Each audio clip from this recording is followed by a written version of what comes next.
कौवा और सांप की कहानी। एक बार की बात है, एक जंगल के किनारे एक पुराने बरगद के पेड़ में कौवे का एक परिवार रहता था। वे वहां युगों युगों से रह रहे थे और सुखी थे। हालांकि उनकी खुशी ज्यादा दिन तक नहीं टिक पाई। एक लंबा काला सांप आया और पेड़ के नीचे एक छेद में अपना घर बना लिया। जब कौवे भोजन की तलाश में अपना घोंसला छोड़ के गए तो दुष्ट सांप पेड़ पर चढ़ गया और उन अंडों को खा गया। कौवा जब वापस लौटा तो अपने अंडे गायब देखकर हैरान रह गए।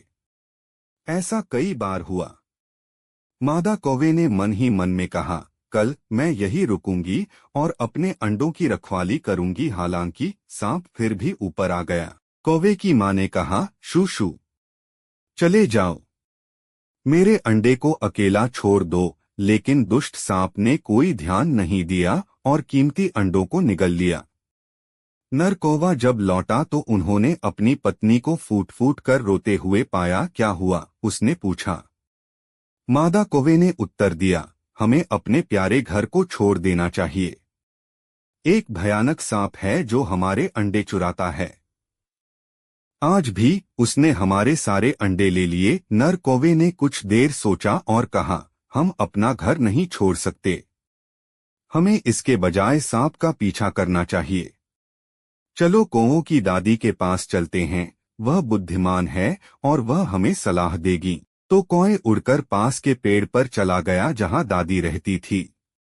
उन्होंने अपनी खेदजनक कहानी सुनाई और कहा, कृपया करे दादी, हमें आपकी सहायता की आवश्यकता है।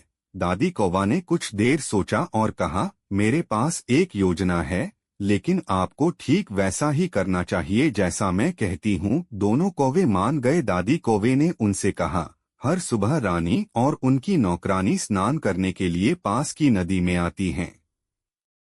वे कुछ नौकरों की देखभाल में अपने गहने नदी के किनारे छोड़ देते हैं। तुम एक हार चुराना और सेवकों का ध्यान आकर्षित करना ताकि वे तुम्हारा पीछा करें। अगली सुबह नर कौवे ने दादी की योजना को अंजाम दिया। उसने हार चुरा लिया और उसे सांप के छेद में गिरा दिया। नौकरों ने हार लेने की कोशिश की तो सांप परेशान होकर बाहर आ गया।